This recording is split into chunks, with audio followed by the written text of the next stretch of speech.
Are you questioning your reality? Do you feel gaslighted? It's not you, it's the media. I am Suchitra Vijayan and I'll be joined by Bhakti Sringarpure and Madhuri Shastri to eviscerate the propaganda, set the record straight, and offer much needed moral clarity. Tune in each week. It's not you, it's the media, a podcast by the Polis Project.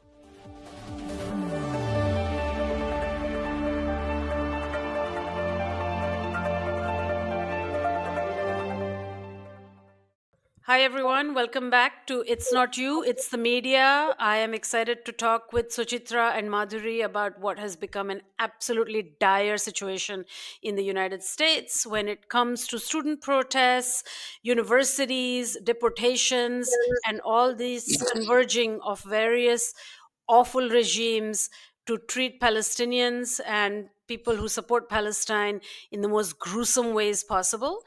We just want to break down what are the legal frameworks that brought us here. We 100% want to talk about the fact that the Democratic Party has marched us into this particular scenario. And we also want to think a little bit about how is the media covering it? Has there been sympathy? Has there been any nuance? Has there been any analysis?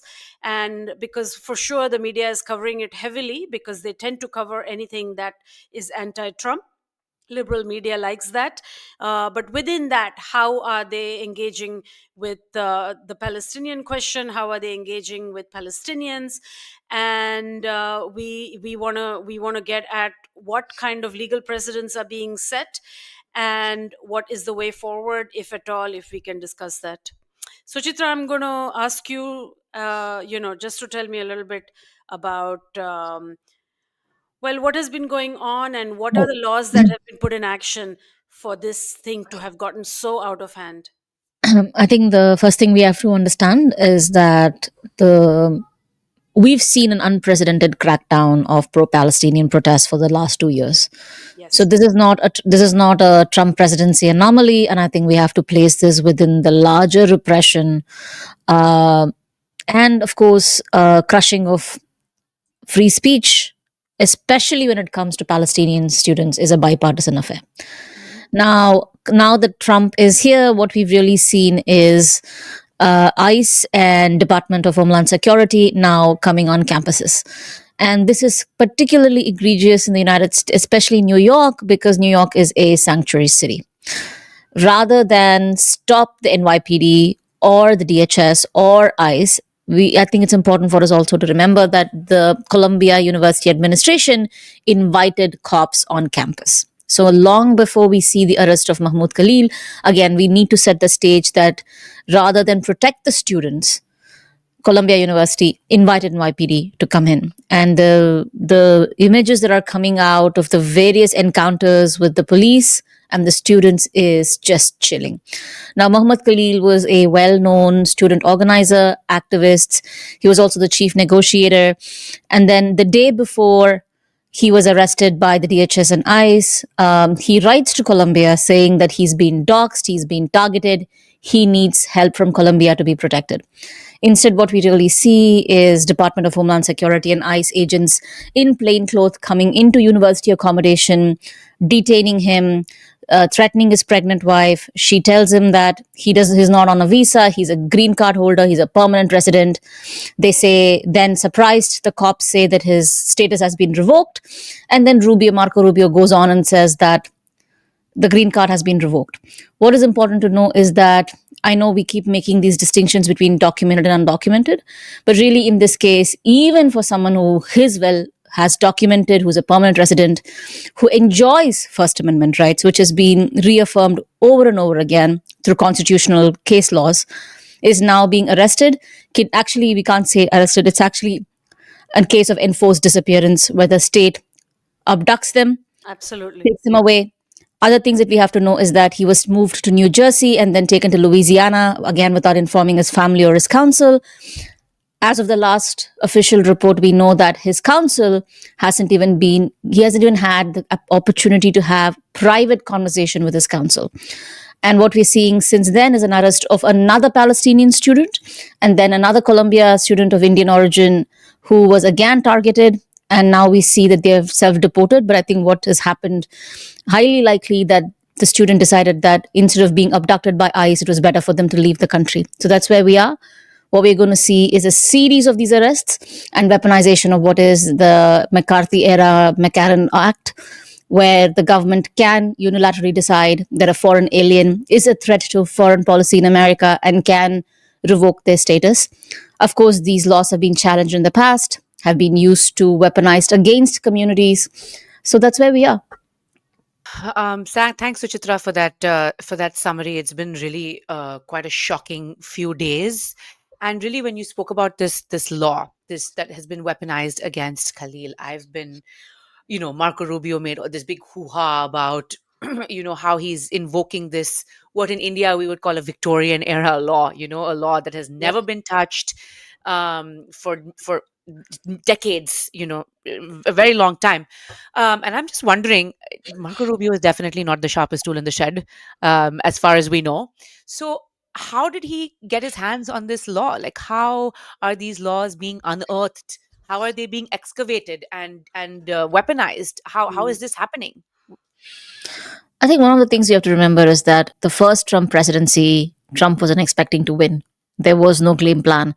A lot of it was him doing things, and his chief of staff and his coterie of men trying to figure out what to do. This time around, what you have is a far more prepared Trump presidency in terms of what they want to do. They're still clowns, they're still fumbling around, but there is a sense of a game plan that has been put in place. I would make an educated guess that ADL is probably involved in this. We also know instances where ADL has openly said that they are going to be working with the Trump presidency to roll out all of these things. And I think the thing, like all right wing forces across the world, whether it's Modi in India, Erdogan in Turkey, they actually tell you what they're going to do. So there's no need for us to be surprised. They also, I mean, I shouldn't be quoting this rag. There's another rag started by Barry Weiss called Free Press Journal, where the White House actually went to Free Press Journal and they broke the story that Rubio said that this is going to be the template that they're going to use. This is the template that they will be using to go after pro-Palestinian students. And we also want to know that APAC has confirmed that working with other pro-Israel organizations have actually submitted lists of professors, students, and organizations through the Trump administration. So again, let's step back and listen that pro-Israel organizations in this country and lobbies have submitted a list of pro-Palestinian students on campus and professors and sometimes and organizations that they want Trump administration to take care of. So they've literally for all purposes created a hit list and handed it over to the Trump presidency to do with them what they want to do. Amazing. Just to that point, a few days ago, there was a Yale professor, right, who was just dismissed from her job with little to no notice, administrative procedure, because she was accused of these. I can't remember exactly, but again, aligning herself with Hamas or whatever it is. Yeah. And it turns out that there was some AI that was used in order to create this. It was AI generated, so there was no proof. It was AI generated. Exactly. But it was also linked to sort of coming, I don't know if it was directly from Israel or an Israeli lobby, but just to your point, this is also happening. And to discredit the Samidun network, which is a research exactly. group, Exactly. and basically claiming that they're terrorists. It's Exactly. beyond disgusting. Yeah. And as you rightly pointed out, Suchitra, it's been like now it's coming up to 2 years since these protests have started and erupted on campus, and there have been moments where they've been fever pitch, and some lesser, some more, some less. And of course, the most prestigious, the most elite universities in the United States have been the ones which have been battlegrounds for this kind of a thing. And what is interesting, of course, is that they have crumbled and have been unmasked in the most hideous of ways. We know more than ever. I mean, first of all, No child of mine is ever going to attend any of these grotesque places. But what we are learning is that these are not universities at all. They're just glorified hedge funds with investments in weapons manufacturing and other absolutely unscrupulous banks and things like that. And that's all they want to protect, is that particular tie to power and that wealth. And that they are working hand in hand with the government to make sure that this is not threatened, right? Protests have always been part of campus life, and but in this case, what the protests are asking is divestment from these particular horrible links with these various companies and businesses. But it's a no can do, and this is their red line, and it's extraordinary what they have become. They've become these little terroristic institutions now, working to absolutely slap down and violently attack students. And now there's all these things about the anti-Semitism laws protecting, you can't say call somebody a Zionist and all this kind of stuff. And that's just these frail, weak things that they are going to now put into place. And what astounds me is the absolute irony is that so many of these laws came out during the Third Reich and the Nazi regime and fascism during the Second World War and after, and they were actually put in place to protect Jewish people. And the other irony for me, as I see this stuff unfold and the visuals of it are so scary, there were 100 arrests of Jewish Voices for Peace activists. But this is somehow not unsafe for Jews to have the police on the floor, shackling them, hitting them, batons, all this kind of stuff, arresting them. That's okay. Jewish people can be treated that way. Those Jewish people, you can treat them that way. But everybody else, they're unsafe from peaceful protests, absolutely peaceful protests. And it's just outrageous and beyond our imagination how badly this has gone. Though I think, Suchitra, you were mentioning that there was something in 1983 that was a precedent for some of this. So 1987, this is the height of the Intifada, where in 1987, again, Palestinians, documented Palestinians who are resident aliens, are again arrested along with another Kenyan national who was married to one of these Palestinians. And again, what you see is that these were people who were arrested for their alleged support for PFLP, which was part of the Palestinian Authority. But some of them said that they were members, others were not. But the reality is that this case stays in limbo for 3 years. And after 3 years, the judges rule that, again, the McCarran Act, which is a McCarthy-era act that was used to detain them, is actually not right. That resident aliens deserve First Amendment protections. And you cannot use, the judge very clearly says that you cannot use immigration laws as a way to stop certain ideas from entering our society. Mm-hmm. And another thing that I think we all have to understand is that hate speech is also protected in the United States as hate speech. And I want to bring up this incident because when the genocide in Gaza started, there was, and there still is, the last time I checked was 6 months ago, an apartment in Midtown New York that says finish them off. Right? Mm-hmm. And every day, I went to check it out twice, and you would see these kids do Nazi salutes in front of this house and walk away.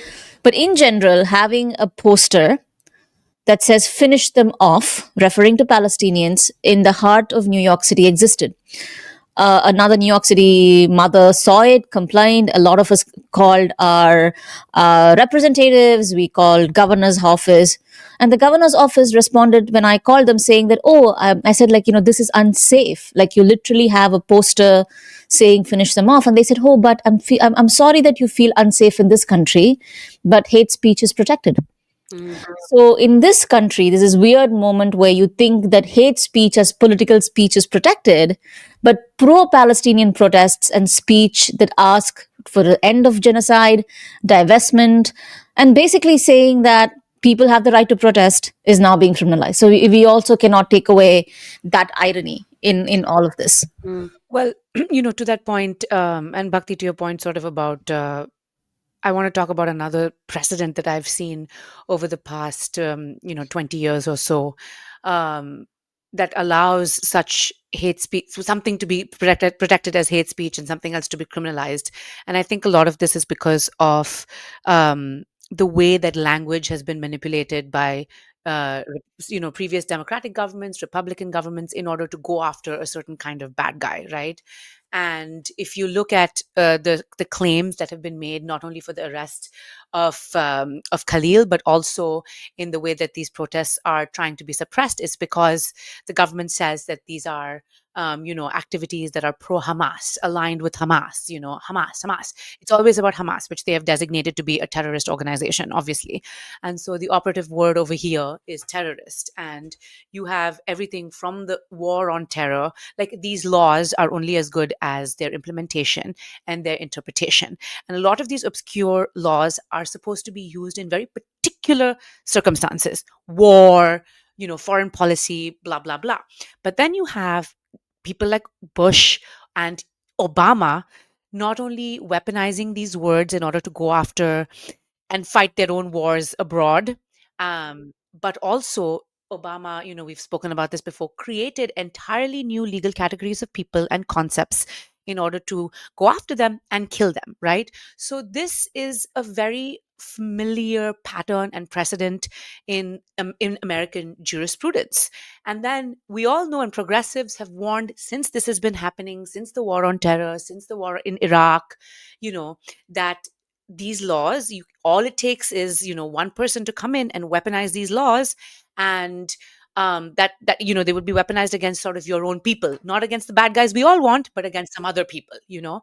And that's exactly what has happened. So to say that this is randomly fascist and this is all about Trump, which you see in the media reporting, everything seems to be centered on Trump, is complete nonsense, because the media enabled this kind of reporting, this kind of jurisprudential nonsense, to gain popularity and traction and to be accepted into American culture. And then now that this is happening, they're refusing to take accountability for it. And instead, they feel like if you just limit it to Trump and his fascism and you compare him to Modi, that's where the issue is. And it's totally ahistorical, totally decontextualized, completely negates their own role in perpetuating these circumstances, as well as the role of, their good guys, Obama, etc., etc. So this is also a kind of precedence that I've seen occur, that has created the cultural ground for these kinds of laws to be pulled up from their coffins and weaponized against people who are now deemed the new terrorists of today. Yeah. Absolutely. Absolutely. Also, the emergence of the return of the post 9/11 language, right? Post 9/11 gave us the Patriot Act, but also the category of the forever prisoner. The other thing that we're seeing is that public discourse in this country has been so appalling that you have people saying, yeah, but what if Khalil was indeed a supporter of Hamas? What if indeed he went and provoked the cops? I mean, are we still using this post 9/11 criminalize Muslims, Arabs, Palestinians as these terrorism? The terrorist narrative is back, and it's back in a way that is so nauseating and exhausting. Yeah. Absolutely. No, you're totally right. And I think what's, let's talk about the topic we set out to unpack, which is student protests and the media. Okay. Yes, 100% the media has covered it badly. But at this point, we're like, oh, thank you. They're at least covering it. Because, as soon as it's anti Trump, it's like, the headlines are out of control. They're bouncing, This off. is what we predicted too. Remember, Bhakti? Totally. Remember? Totally. Yeah. So thank you, dear mainstream liberal media, for actually covering some of these things. But how have they covered it? And this is where the problem lies, of course. In fact, the New York Times has just issued an opinion piece from the editorial board, which is titled, Colleges Are Under Attack. they can fight back. Okay, and they're referring here to Trump's overall big agenda, which is to slash education altogether from the country, and also the mandate that he has sent to about 60 universities about keeping Jewish students safe, getting rid of terrorists, slashing this, slashing that, all of this kind of grotesque pandering to the lobby stuff, right? And I was like, oh, I'm so glad at least New York Times has done that. Of course, then I started to read it, and then my mind, that emoji where the head explodes. And there it is, all the tricks are there, the linguistic tricks as you call them, all the language, little language games. I don't know, does somebody want to tell me why I hated that op-ed so much? No, I think the issue is again the 100 million caveats and footnotes before I actually make a point. It's like, oh, this is Zionist, not Jewish. Oh, this is we are not anti-Semitic. Oh, we actually have Jewish friends. You can disagree with what Khalil said, but even people who disagree with him are worried about first. You can just say Yeah. that this is a student who's been targeted for his position. We know he's committed no crime, and it's been reported from even your most genocidal media from imagine for a genocidal media from your BBC to Guardian to New York Times to say this man has committed no crime. Yeah. I'm going to read two passages from this Okay. editorial, and this is exactly as you say, the caveats. Okay, we understand why many Americans don't trust higher education and feel they have little stake in it. Really, you understand? Elite universities can come off as privileged playgrounds for young people seeking advantages only for themselves. Less elite schools, including community colleges, often have high dropout rates. Oh my gosh, leaving their students with the onerous combination of debt and no degree. And here it comes. Throughout higher education, faculty members can seem out of touch with political views that skew far to the left. Wow. Okay, we are back to the 90s, 80s, and 90s, where everyone's like, oh, all universities are Marxist hubs of terrorism, and get rid of education. I mean, why would they write something like this? If you want to protect education, make a case for it. What are these caveats, and what are Can these I, dropout rates? So gross. Go on.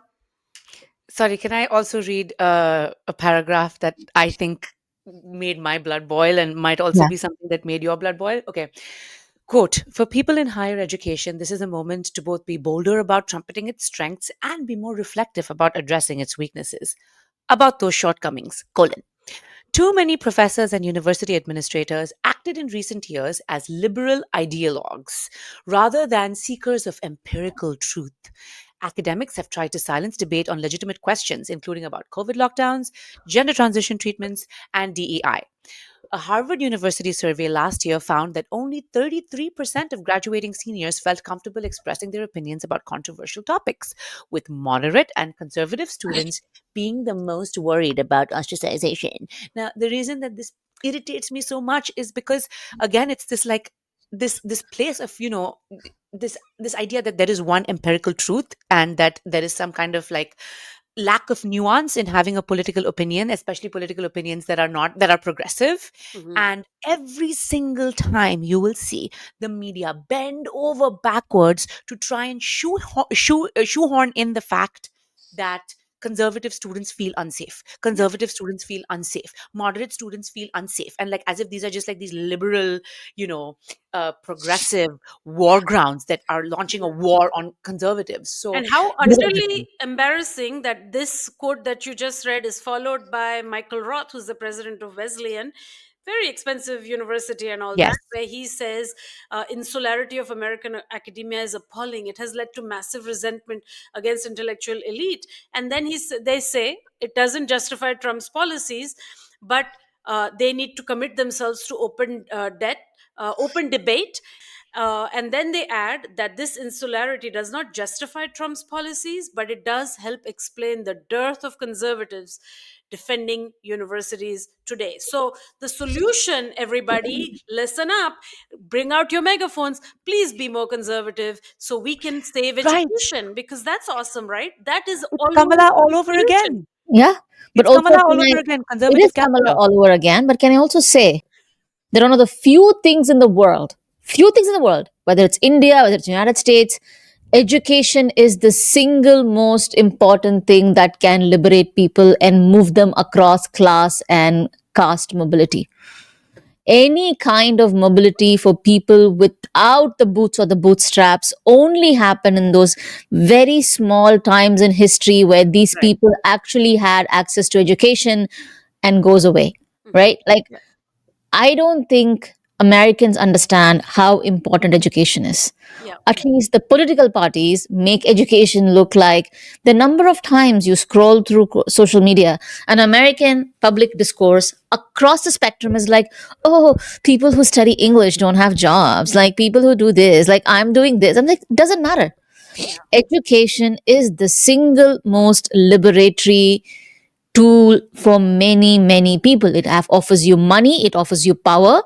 And this is also saying, it's the same rhetoric, right? Like, it's like, oh, like, you should go to a trade school so you can keep fixing plumbing, you can keep fixing cars, while my son is going to go to an Ivy League and you're going to fix the car that he's going to drive, right? The idea that education itself is a commodity Absolutely. also means that you're convincing people that education is not important, and then again it's creating scarcity. Yeah, but you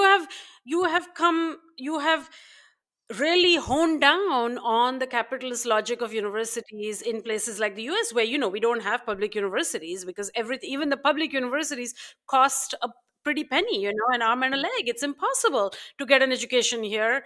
And the truth is that you have honed in on the precise reason why there is so much resistance, because you don't want upward mobility for the lower classes. You keep the poor where they are and you grow where you are. So you may have the rise up, whatever, the bootstraps mentality. You make an effort, and in the US your dreams can come true, the great American dream. But education doesn't play a part in that. In that dream, all you do is work hard and be an entrepreneur, an uneducated entrepreneur. And that's how you move forward. It's about keeping people down in a particular way and only allowing a certain class of people to grow, right?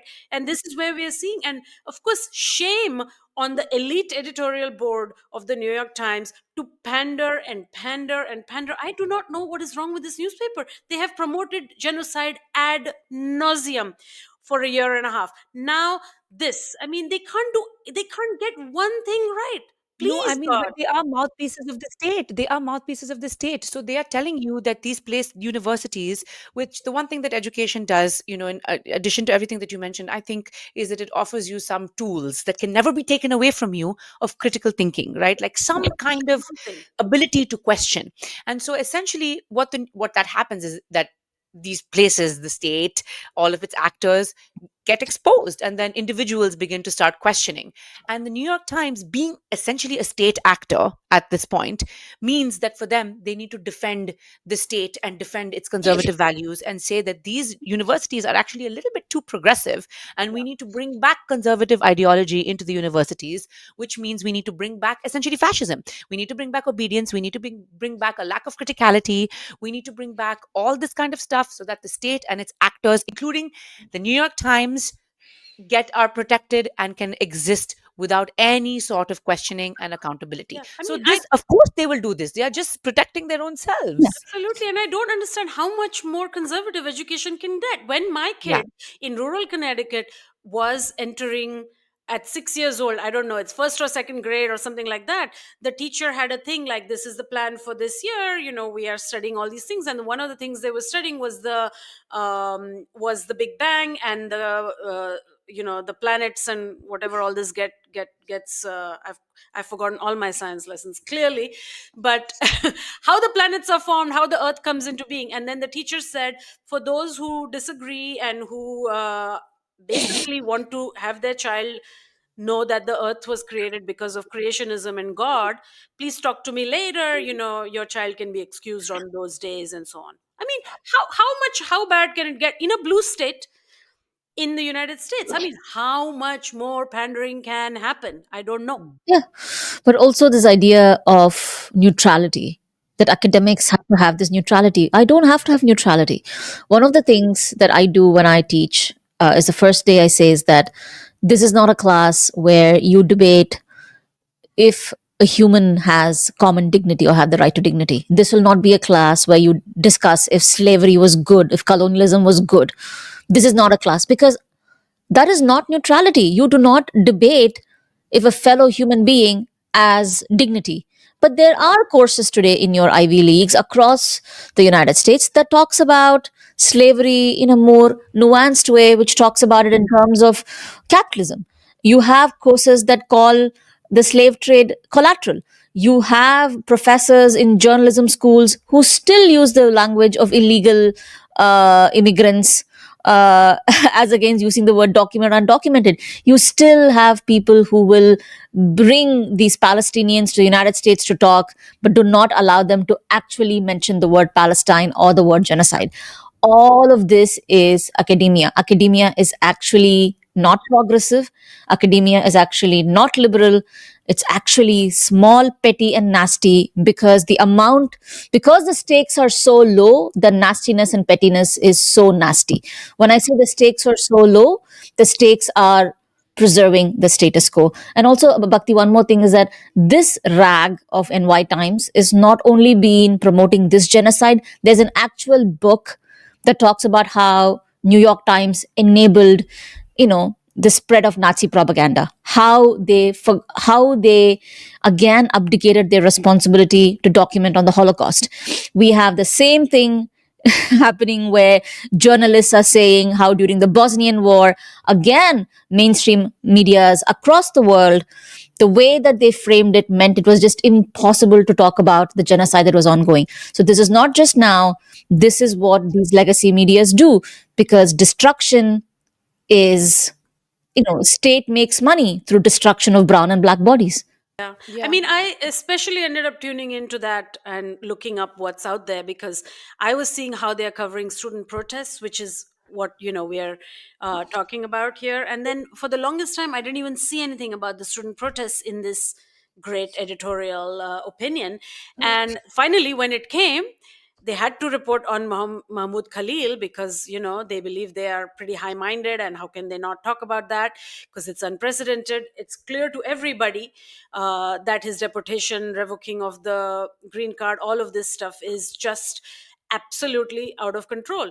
But how did they do that, right? They were like, oh, you last weekend they arrested him, the government has offered no evidence that he broke the law, and then here it comes.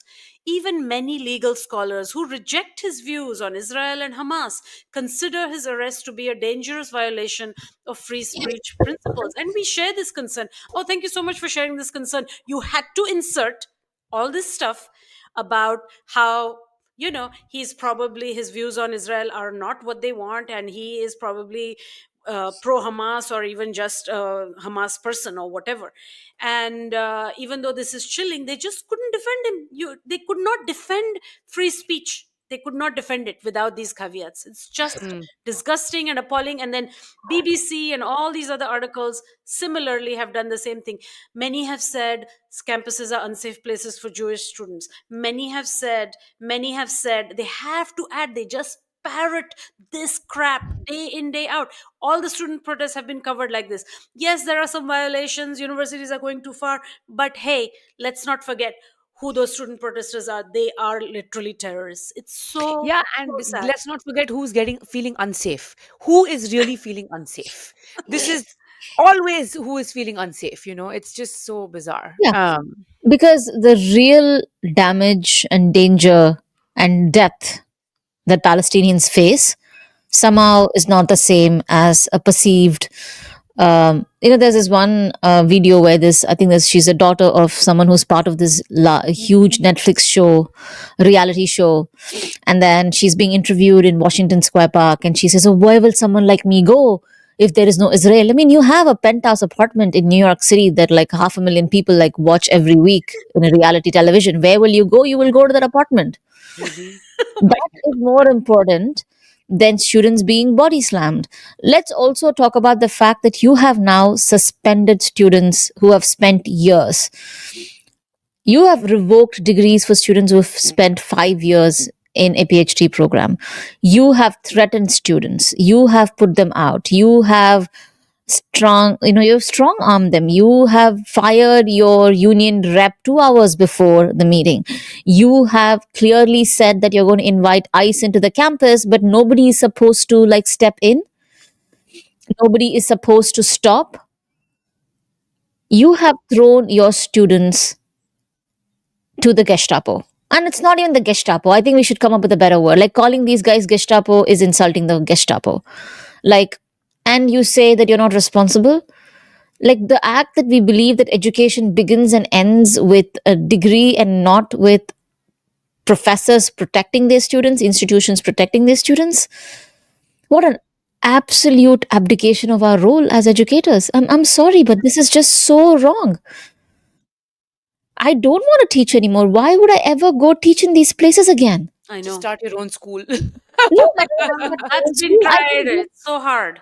I just don't want these students to come to these campuses that is going to victimize them and throw them under the bus the first opportunity that they get. Yeah. Well, the New York Times' solution to that is just, the headline is colleges are under attack. They can fight back. And how do they fight back? By becoming more conservative than they already are. That's how they fight back, apparently, according to the New York Times. Yeah. This has been a really awful week for students, and personally, obviously, I feel particularly upset having been a student in this country. The New York Times says you have to be more conservative, but obviously that is not the case. Clearly this administration knows incredibly well that the power of students, the power of academic institutions in nurturing progressive thought, in thought that will hold the state accountable, in creating critical thinkers, in creating thinkers from whom this critical thinking can never be taken away from. So the administration is using every means possible to clamp down on students and to disabuse them of their power. But I want to end with sort of just bringing you in, Suchitra, to talk about the power of student revolutions in this very bleak time. The reminder that revolutions can fail, but historically, student movements always win. In the long run, in the last 150 years, there hasn't been a student movement that has lost. Yeah, they are There always have on the been right side of history. They're always on the right side of history, from Vietnam to apartheid to what's happened in India. The Iraq. moment student movements throw their hat in on a political position, that is a movement that always win. And that's why politicians, states, democracies, authoritarian regimes, democratically elected authoritarian regimes, all of them are afraid, which Yeah. means that the students are on the right side of history and they will make history. And I think it's important for us to remember that. And the flip side of that is legacy media is always on the wrong side of history. Always. There you So go. the next time you think you're being gaslighted, remember, it's not you, it's the media.